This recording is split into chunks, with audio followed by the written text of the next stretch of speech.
जी बेटा, अभी हम एग्जाम्पल पढ़ रहे थे गन की और बुलेट की कि law of conservation of momentum के लिहाज से क्या होगा कि अगर आपके पास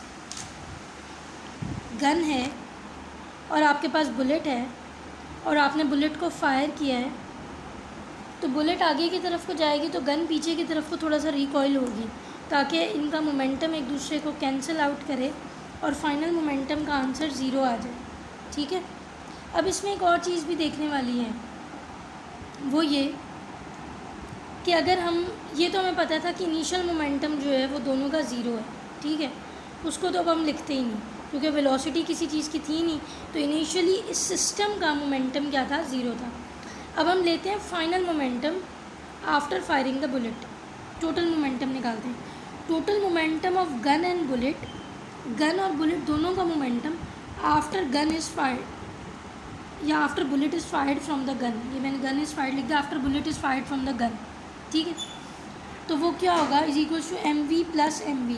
एम वी मोमेंटम होता है तो ये कैपिटल पी हो जाएगा, स्मॉल पी हो जाएगा। ये मोमेंटम है गन का, ये मैं यहाँ लिख देती हूँ थोड़ा सा, ये मोमेंटम है गन का और ये मोमेंटम किसका है, बुलेट का। ठीक है, स्मॉल बुलेट आपको पता है छोटी होती है मैथ्स में, तो बुलेट का हमने स्मॉल एम वी ले लिया, गन बड़ी है उसका कैपिटल एम वी ले लिया ताकि आपको समझ आ जाए। ठीक है, अब आपके पास ये मोमेंटम टोटल मोमेंटम हो गया after the bullet is fired from the gun. तो अब आपके पास law of conservation of momentum क्या कहता है, law of conservation of momentum ये कहता है total momentum of the gun and the bullet after the bullet is fired from the gun is equals to the total initial momentum of the gun and bullet before bullet is fired. ठीक है, initial momentum के बराबर है final momentum.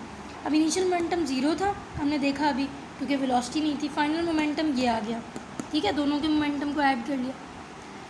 अब इधर ये एक आपके पास इतनी इंपॉर्टेंट इक्वेशन बन गई है कि आप इसे अगर गौर से देखें, इस इक्वेशन को हम आगे कुछ न्यूमेरिकल्स में यूज़ करेंगे।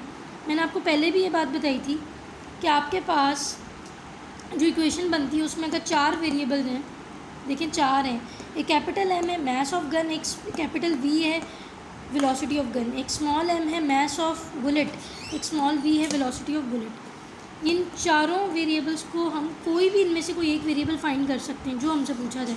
ठीक है, आपको ये सब करना आता है तो बड़ा सिंपल है। अगर आपने कैपिटल वी फाइंड करना है, आप इसको उठा के दूसरी तरफ ले जाएं, फिर एम को डिवाइड कर दें, वी की वैल्यू आ जाएगी। ठीक है, जैसे कि एम वी यहीं पे रहने दिया, स्मॉल एम वी इधर आ गया माइनस के साइन के साथ। अब कैपिटल वी यानी वेलोसिटी ऑफ गन आपने फाइंड करनी थी, तो इस कैपिटल एम को हमने डिवाइड कर दिया इस पर और आपके पास वी की वैल्यू आ गई। सिमिलरली आपने एम की वैल्यू निकालनी है, अब आप क्या करें, एम को यहीं पे रहने दें, माइनस एम वी पर डिवाइड कर दें कैपिटल वी, एम इधर रह जाएगा, मास ऑफ गन आ गया। अगर आपने मास ऑफ बुलेट निकालना है, आप इस कैपिटल एम वी को उठा के उधर ले जाएं और फिर स्मॉल वी को उस पर डिवाइड कर दें, तो मास ऑफ बुलेट आ जाएगी, इसी तरह वेलोसिटी ऑफ बुलेट आ जाएगी। तो यानी आप कुछ भी फाइंड कर सकते हैं।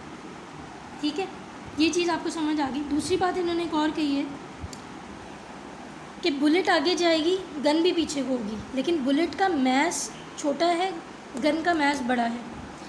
तो अब देखें ये दोनों हैं बराबर, इसमें ये वाला मोमेंटम यानी कि गन का मोमेंटम बराबर है बुलेट के मोमेंटम से, लेकिन ऑपोजिट साइन के साथ, यानी वैल्यू सेम होगी। जैसे अगर ये 15 होगी तो ये भी 15 होगी, लेकिन ये माइनस के साथ होगी क्योंकि इनकी डायरेक्शन ऑपोजिट है। अब एक चीज़ देखिए कि अगर इनकी वैल्यू सेम है तो इसका मतलब क्या है, वैल्यू को बैलेंस करने के लिए अगर मास ज़्यादा है गन का, बड़ा एम, क्योंकि गन का मास ज़्यादा है तो इसकी वेलोसिटी कम होगी, तभी ये अगर इसकी वेलोसिटी भी ज़्यादा हो मास भी ज़्यादा हो, इसका तो मास भी बेचारी का कम है तो वेलोसिटी भी कम हो जाएगी, तो ये तो बराबर नहीं होंगे।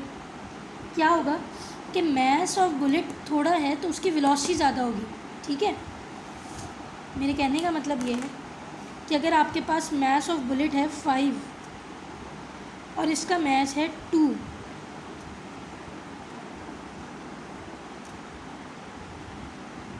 तो इसको आप 5 से अगर मल्टीप्लाई करें और इसको आप 2 से मल्टीप्लाई करें तो ये 10 आ जाएगा और ये -10 आ जाएगा। मतलब कि अगर मास है 5 kg तो वेलोसिटी क्या होगी 2 मीटर पर सेकेंड, जिससे पीछे को होगी गन। और अगर मास है बुलेट का 2 kg तो वेलोसिटी होगी 5 मीटर पर सेकंड, ज़्यादा वेलोसिटी से मूव करेगी बुलेट, ताकि दोनों के आंसर्स जो हैं वो बैलेंस हो जाएं 10-10। बात समझ आ रही है? ये वाली बात भी इन्होंने इसमें की है, और एक ये वाली बात की है कि आप वेलोसिटी कैसे फाइंड कर सकते हैं गन की। एक और एग्जांपल इन्होंने दिया, हम पहले वो देख लेते फिर हम रीडिंग कर लेंगे। वो ये दी है कि आपके पास अगर आपके पास एक मिज़ाइल हो, आप मिज़ाइल को फायर करें। मिज़ाइल ओरिजिनली जब रेस्ट पोजीशन में है तो उसका इनिशियल मोमेंटम ज़ीरो है, हमें पता है, कोई चीज़ निकल ही नहीं रही, उसमें वेलोसिटी नहीं है। जब आप मिज़ाइल को फायर करेंगे तो हॉट गैसेस बहुत तेज़ स्पीड के साथ नीचे निकलेंगी, तो फिर ऑपोजिट डायरेक्शन में मिज़ाइल जो है वो ऊपर की तरफ को तेज़ स्पीड से जाएगा। दोनों के मोमेंटम ऑपोजिट डायरेक्शन में एक दूसरे को कैंसिल आउट कर लेंगे, फाइनल मोमेंटम हमारे पास फिर ज़ीरो आ जाएगा इसका। ठीक है, तो law of conservation momentum physics में बहुत सारी एप्लीकेशंस में यूज़ होता है आपकी डेली लाइफ में।